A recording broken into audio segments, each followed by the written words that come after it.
Share godha. Dhimma irraa dubbannutu jira share godha. Jirtu ijoollee Oromoo. Qeerroo Oromoo jirtu. Seenaa share godhaatii dhimma tokkorraa dubbachuu barbaada. Dhimma murteessaadha. Share godhamee gaa warri jirtan seenaa sheerii makana sin kadhataa ooluu dadhabne. Jira wannan fidee dhufe jira waan ajaa'ibaan fidee dhufe share godhaasin. Share godha. Nama yaama. Hiriyoottan keessan affeeraa sagalee kiyyallee naa mirkaneessaa hin dubbannaa. Waan dubbachuu qabnurraan dubbannaa. Kanaaf ijoollee Oromoo share godha. Warri gartanii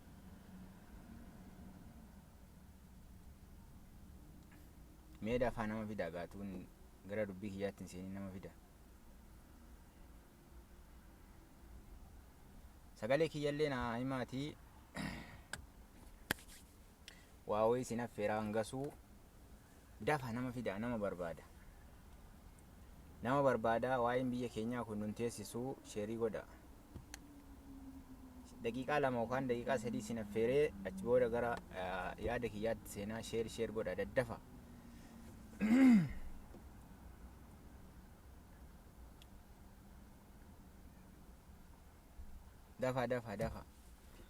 Dafa baga dhuftan ijoollee Oromoo qaqqaalii. Akkam jira sagaleen kiyya jira interneetni kiyya qulqullina qaba. Ni dhaga'ama. Okay. Ayyee. Sheerii godha nama fida.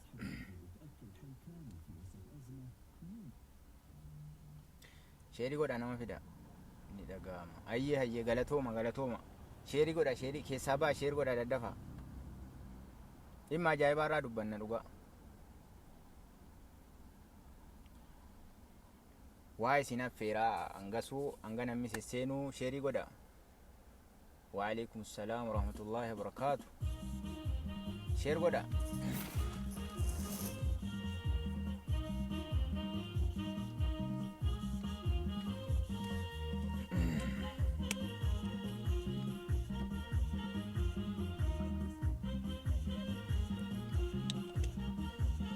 Baga dhuftan ijoollee Oromoo share godha. Share godha dhimma tokkorraa dubbachuu barbaade. Nun teessisu gaa waa'een dhimma biyyi keenya jeequmsa keessa jirti.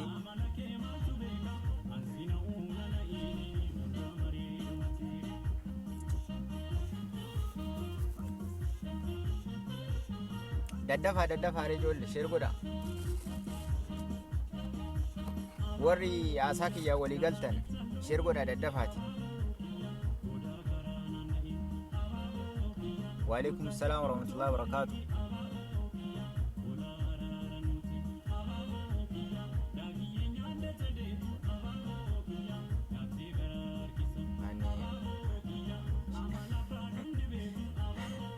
Galatoom injira bar namni colleen daddafee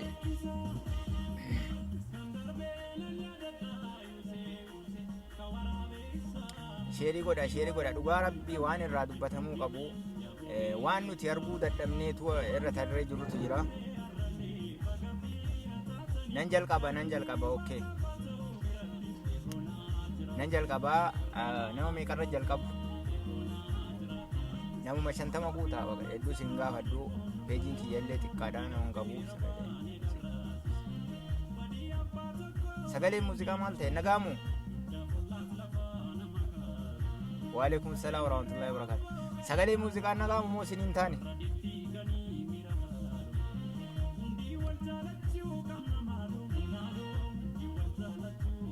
Natti maa dafaare sagalee muuziqaa dhaartanii rakkoo qaba.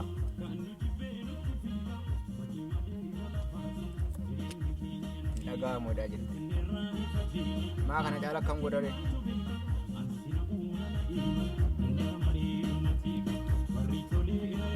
Amma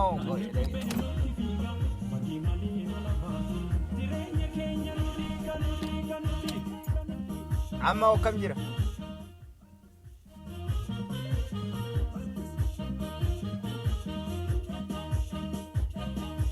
Amma akkam jira?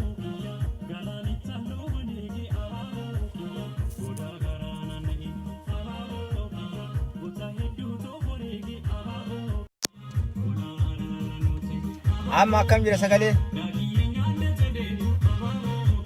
Itti baasee kanatti baasee.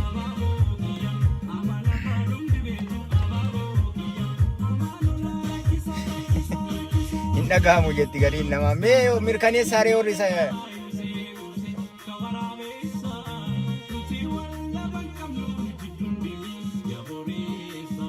mirkaneessaa mee warri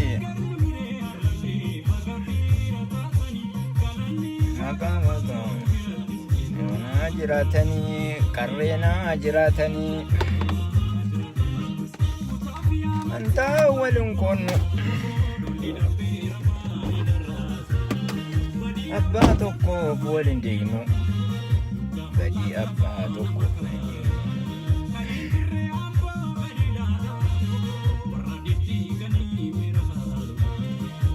sheeri godhaan dagatinaa sheeri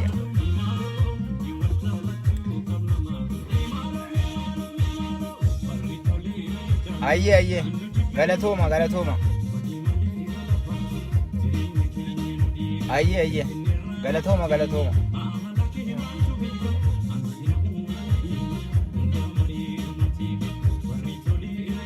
ayye argaa jira komentii keessan argaa jira hin dhaga'ama jedhaa jirtanii sheeri godha seenuu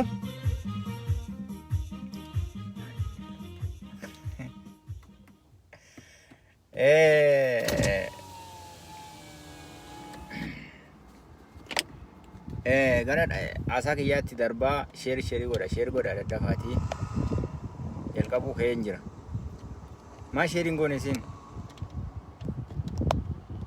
mata duree illee isiniin barreessinee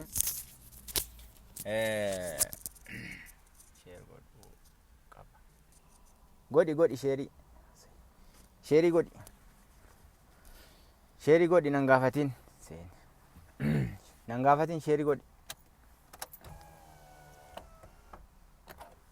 sheeri godhi nan gaafatinii assalaamu alaikum warahmatullaahi wabarakaatuhu jirtu ilmaan Oromoo baga jiraattan salaamtaan kiyya bakkuma isin jirtanutti isin naaf ga'u jechaa har'a waan na dhibe tokkorraa dubbachuu barbaade ayye warri hojii qabdanis deemaa warri ribni isin jiru deema warri na dhaggeeffachuu barbaadan taa na dhaggeeffadha sheerii illee godha waan ajaa'ibaa tokkorraa dubbachuu barbaade waalaikum salaam warahmatullaahi wabarakaatuhu wannan irraa dubbachuu barbaadu waa'ee amma naannoon Tigraay mootummaa kana dura akkanatti ol qabdee dhaabbataa jiru irraa dubbachuu barbaada yoo dawaa ta'e hin beeku jechuun namuu ammuma beeku irraa dubbata waan ta'eef san irraa dubbachuu barbaada Tigraay ayye godhaatii warri sheer gotan godha akkasii warri hojii qabdan gara hojii keessanii naannoon Tigraay yookaan TPLF mootummaa kana jalqabarraa kaatee akkuma beeknu dura dhaabbataa jirti hin barbaanne jechuudha sababiin isaas mootummaan kun rakkoo tokko irraan gaheetii miti yookaan mirga jedhaa dhiibeetii miti kun waan beekamaadha jibbaadhuma mootummaa kanarraa qabduuf jibbaadhuma aangoon hirkaa ba'eef jalqaba gaafa aangoorraa buutirraa kaatee angaarraatti namannee rakkoo uumaa jirti angaarraatti illee dura dhaabbataa jirti jechuudha utuu mootummaan obsa kennuu fi utuu mootummaan waa hedduu irratti obsuu fi diddeeru dura dhaabbataa jirti jechuudha argaa jirra filannoo mataa ofii illee qobaatti beekamtii federaalaa malee geggeeffanna jettee dura dhaabbataa jirti kunoo isa gidduu kanaa waraana magaalaa keessa bobbaaftee waraanuma jalqabuu barbaadaa jirti jechuudha mootummaa kana cabsuudha sinigalaa jira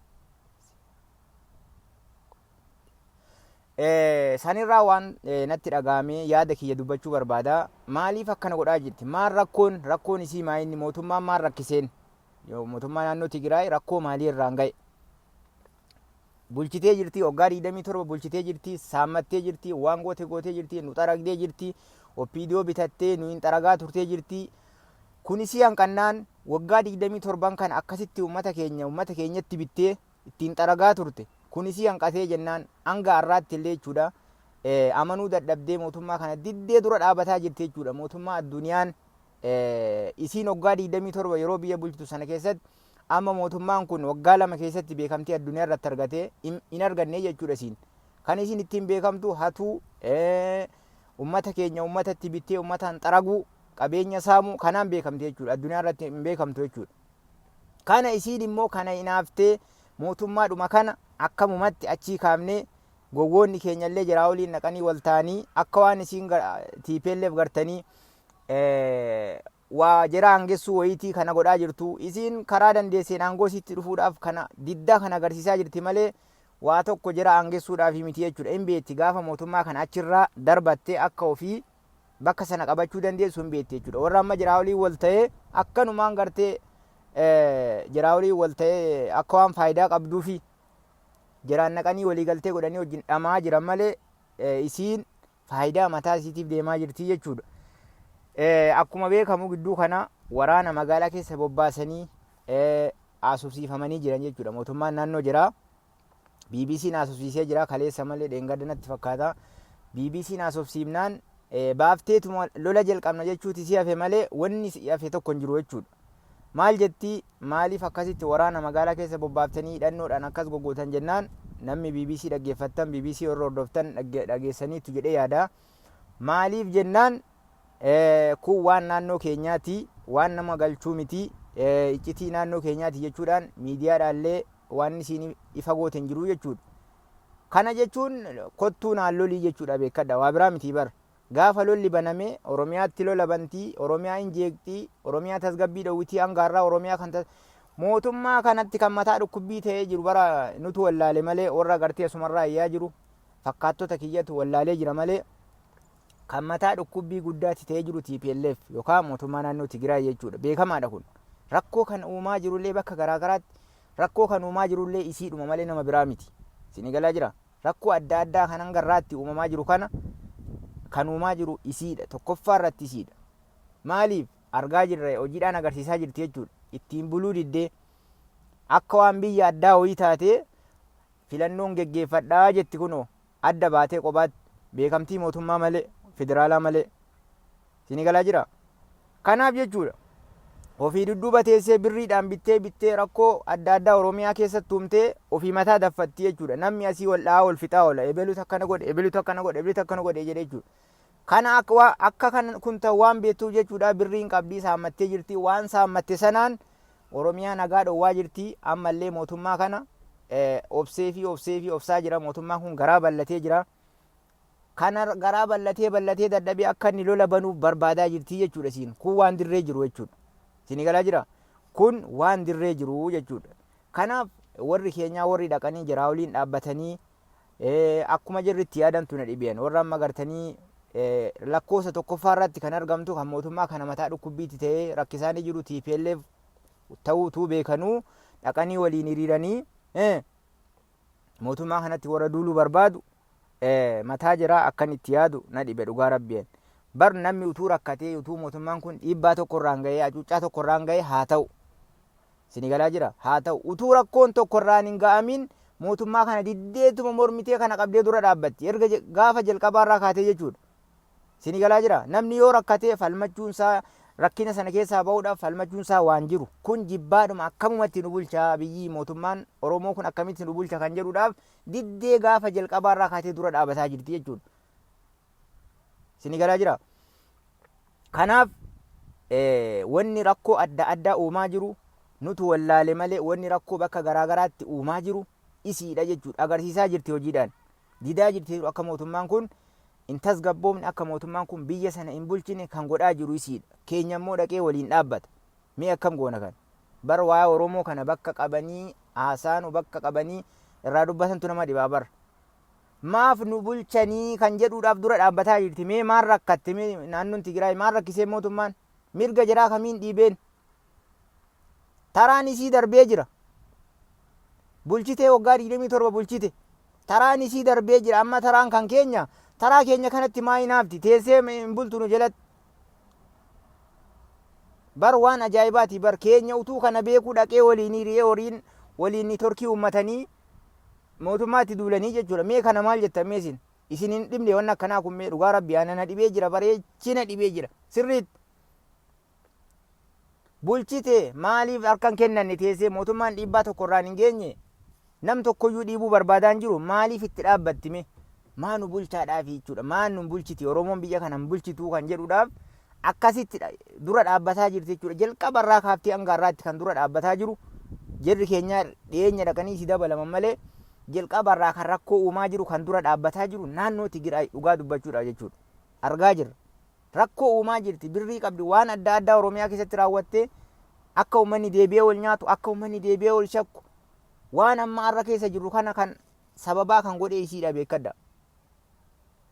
Sini galee kanaaf jechuudha warra keenyaa kana warra dhaqee jira waliin dhaabatu faayidaa argachuufi miti jechuudha. Waan fayyadaman fakkaatan malee isiin gaafa mootummaa kana achirraa darbattee tolfattee jirti jechuudha. Karaa tolfattee jirti. Karaa ittiin yooma warra ammaa kana keessaa aangoorratti ba'e yookaan jara balgootee akka qabattu hin beektii jechuudha. Isiin birrii qabdii waa hunda bittii nama feete bittee jara achii balgootee ofii qabachuu dandeessii. Kana waan beektuuf isaatti itti jabaatee jennaan mootummaan inni kun itti jabaatee jennaan karaa itti cufee jennaan waa hunda keessaa buqqiseenii biyyatti galchee jennaan sini galaa jira. Waa hunda keessaa buqqiseenii biyyatti galchee jennaan qabsoo qeerroon godheen qabsoo uummanni Oromoo godheen qabsoo kanammoo warri tiim lammaatiif Dr. Abiy hooggananii fuulduratti baasanii akkasitti achi keessaa buqqisanii siyaasanii fixanii maqaleetti sii galchan jechuudha. Kanatu sii gubee abidda siitti qabsiisee ta'uun qabu wanni kun nutu malaa fi bakka sanaa nutu mala kan jedhu didanii hanga har'aatti rakkoo garaagaraa uumaa jiran. Rakkoon naannoo biraa keessatti tokko wanni deemaa jiru hin jiru. Naannoo Oromiyaa keessatti deema rakkoon. Siniin galuu kanarratti kan didaa jiru mootummaa kanallee kan dura dhaabbataa jiru illee warri siyaasaa duraanillee hangas mara rakkoo uumaan jiran duraan jechuudha. Boodana jalqaban malee erga dhaqanii jiraan walitti dabalamanii jiraan wal ta'aniyyuu rakkoo uumuu jalqaban malee durarraa kaasee kan didaanii jiru isiidha jechuudha. Isini galaa jira. Kanaaf wanni kun dhibbaan dhibbatti kan rakkoo uumaa jiru isiidha. Warri keenyaallee warri gartanii keenyaa dhaqanii jiraa waliin dhaabbatanii maqaa nu balleessanii nama nu jibbaa jiru waliin dhaqanii dhaabbatanii jechuudha. Nama argaa keenya uummanni Oromoo maaf aangootti ba'a. Sini galaa jira. Uummanni Oromoo maaf aangootti ba'a jettee jalqabarraa hanga har'aatti mootummaa kanatti mataa dhukkubbii ta'aa jirtu waliin warri dhaabbatan jechuudha. Nuuf yaadaniitii miti jechuudha. Dhibbaan dhibbatti kana beekuu qabna. Nuuf yaadaniitii miti. Oromiyaa tasgabbii dhowwaa jiranii hanga har'aatti kunuu argaa jirtan. Oromiyaan nagaa argataa jirtu. Iddoon biraa tokko nagaa jira. Namni du'aa jiru naannoo biraa keessatti namni waa takka ta'aa jiru namni buqqa'aa jiru nama buqqiftee dadhabdee fittee kan nama miiliyoona tokko naannoo Tigraay naannoo Somaaliirraa buqqise isii dhabdiilleedhaan wal taatee kana faatu gurraan dhagaanuutuu beekanuu dhaqanii jiraa waliin hiriiranii jechuudha. Kana jechuun maal jechuudha? Naannoo Somaaliirraa nama miiliyoona tokko buqqiftee uummanni mootummaa waliin rakkatee akka ta'e uummata sana bakka qobsiisee achi immoo gara Gambeellaatti tartee jechuudha. Karaa Wallaggaa kanatti achi illee gara nama 100 buqqifte waliin argaa turre. Kana hunda kan godhu jedhuma. Kan nama ajjeese kan waa hunda godhaa ture jedhuma nama biraa miti. Sini galaa jira. Akka inni tasgabbiin arganne akka mootummaan kun tasgabbiin arganne kan irratti hojjetu galgalaa ganama kan dura dhaabbataa ture jalqabarraa kaasee hanga har'aatti jedhuma kan rakkoo uumaa jirullee jedhuma. Kana utuu dhagaanuu uummata keenya dararaa turani buqqisanii kanatu dhagaanuu akkamitti dhaqanii waliin dhaabbatanii kan jedhu na ajaa'ibsiisa dhugaa rabbiin. Isin maal jettume? Maal jettu waan kanarratti? Nama akkasitti sadarkaa jalqabaa irratti uummata keenya buqqisee beelaan rakkisaa ture waliin dhaqanii warri dhaabbatan kun akkam jettan simbiratti maal fakkaatame? Beekumsa moo maal jechuudha? Sini galaa jira. Kanaaf wanni kun wanni rakkoo uumaa jiru dhugaa dubbachuudhaaf TPLF jechuudha. Dhibbaan dhibbatti argaa jirraa jechuudha. Didaa jirti kun waraana kaasuu malee wanni sii hafe takka hin jiru. Waraana magaalaa keessa bobbaafataa jirti hidhachiiftee kottuu na dhayii jechuudha waa biraa namni. Dheengadda gaafa muummichi ministeera afaan Tigraayitiin interviyuu godhu sana sanumarraallee afaan jiraatiin sanumarraallee waa dhageessee xiqqoo akka ittiin bultu waan fakkaatee ka'ee jechuudha. Amma immoo erga siyaasi immoo waraana magaalaa keessatti labsattee waan adda addaa waraana barbaadaa jirti. Lola kaasuu barbaadaa jirti jechuudha. Isiin naannoo isiitti rakkoon tokko nuumamu naannoo Oromiyaa keessatti lola gootee ofii mootummaa tasgabbii dhowwitee ofii aangootti dhufuudhaaf kana shira kana godhaa jirti jechuudha. Waliin fidnu waliin nyaannu kan godhaa jiru kana rakkoo uumaa jiru hundi isaa kan nama ajjeesaa jiru kan waa hunda godhaa jiru kallattiidhaan jira jechuudha. Kan dura dhaabbataa jiru mootummaa kana dura. Kun dhugaa dirree jirtu jechuudha. Maaliif somnii as hidhannee ka ebeluutu akkana godhe maa jenna?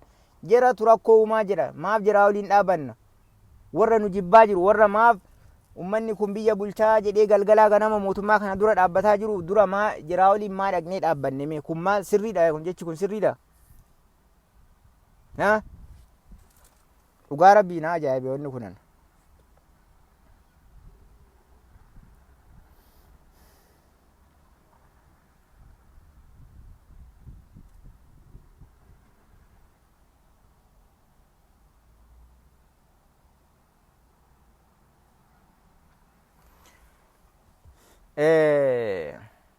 Kanaaf jechuudha rakkoo kan nutti uumee nu rakkisee tasgabbii nu dhowwaa jiru jira.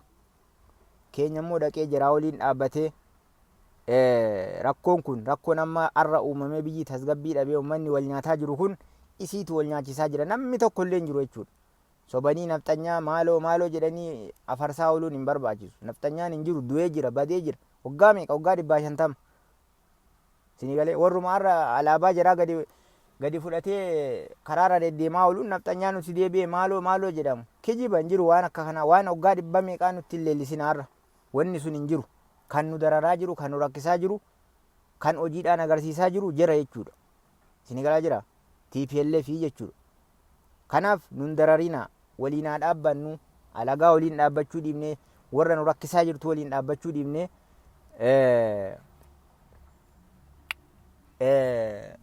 waliin dhaabbachuutu irra furmaata malee achiin kanat akkana godhe nafxanyaa akkana godhe maal akkana godhe Oromoo shanee akkana godhe jinii akkana godhe jechuu dhiisa. Sadarkaa jalqabaarra kan jiru Tigraayitu nu jeeqaa jira. Naannoo Tigraayitu nu jeeqaa jira. TPLFtu nu jeeqaa jira jechuudha. Isinii galaa jira? Kanaaf irraa yaatanii dhumtanii jirtanii saatiinis deemee jira. Namni hin jiru waan ta'eedhaaf kanan na dhibee innaan irraa dubbachuu barbaade ulfaadhaa galatooma irraa isinii ba'a. Sheerii godhaa isinitti tole oodii dedhiisaa yookaan immoo viidiyoo kana nan kaasaa.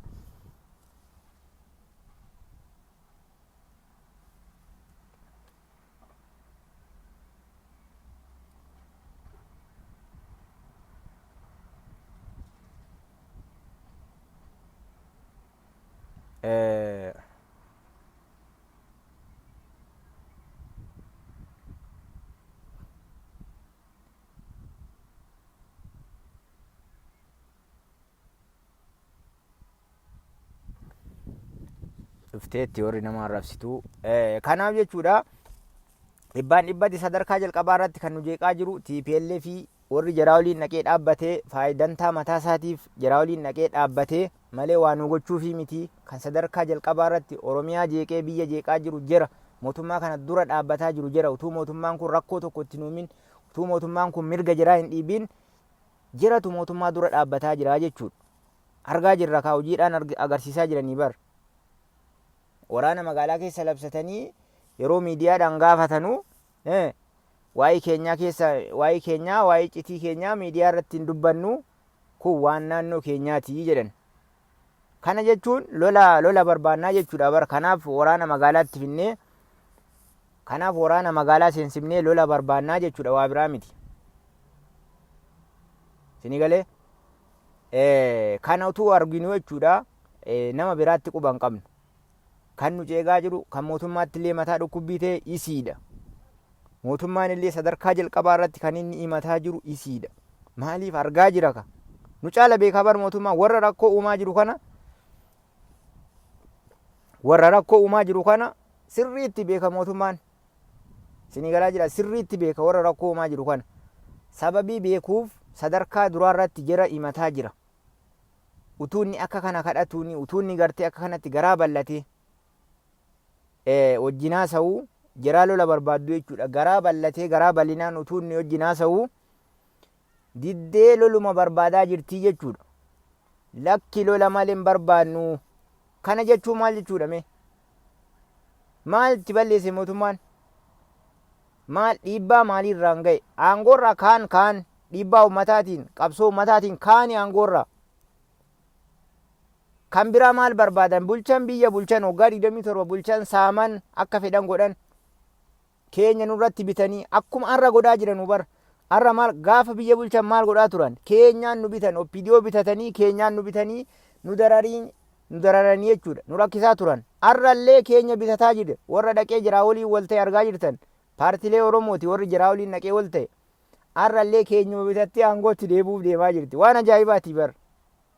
Dhugaa rabbii waan ajaa'ibaati. Wanni kun na ajaa'ibsiisan. Gaafa biyya bulchan sanallee oppidiyoo jettee maqaa Oromootiin ijaarrattee Oromiyaa keessatti akka waan oppidiyoon Oromiyaa bulchituu fakkeessitee ofii bulchaa turte jechuudha. Ofii saamaa uummata ajjeesaa uummata dararaa qeensarraa buqqisaa uummata jechuudha. Mana hidhaatti sini galee ifaadhaan mabraatiidhaan tumaa jechuudha. Uummata dararaa turtee jechuudha. Har'allee keenyumaan keenya bitattee gara aangootti deebuu deemaa jirti malee warri dhaqee jiraa waliin dhaabbatu kun abaddan jara milkeessitu. Ofumaaf itti deebite aangootti.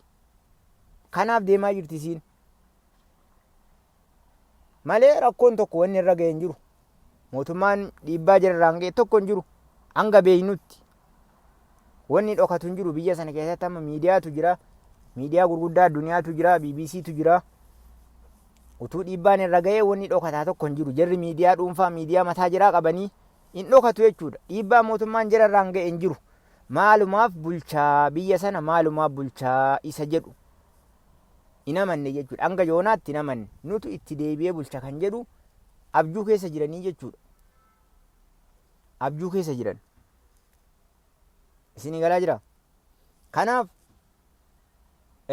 wal nyaachuu dhiibnee ebelut akkana godhee shanii nafxanyaa akkana godhe jechuu dhiibnee sadarkaa jalqabaa irratti kan nu rakkisaa jiru kan rakkoo uumaa jiru jira jennee beekuun barbaachisaadha.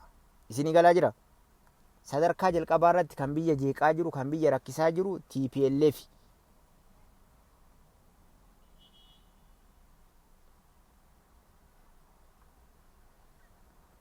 Isin galaa jira. Kan sadarkaa jalqabaa irratti nu jeeqaa jiru naannoo Tigraay kan lolallee banuu barbaadaa jiru kan Oromiyaa dirree jeequmsaa godhee Oromiyaa dirree waraanaa godhuu barbaadaa jiru jira. Meeshaa qabdii, birrii qabdii, saammattee jirti, guurrattee jirti. Uummata keenya qabeenya Oromiyaarraa guurtee birrii Oromiyaarraa saamtee waan jirtuuf kana waan beektuuf naannoo sii waan tikfachuu dandeessuuf waan beektuuf Oromiyaa jeequu barbaadaa jirti jechuudha. Birricha sanaan, qabeenya saammate sanaan, meeshaa bitatte sanaan kunoo magaalaa keessa hidhachiiftee magaalaa keessa yaasuu jechuun agarsiifannaadha. Kunoo meeshaa qabnaa waa hundaan guuttannee jirra. Kottaa nu lola nutti banaadha. Waa biraa miti bar.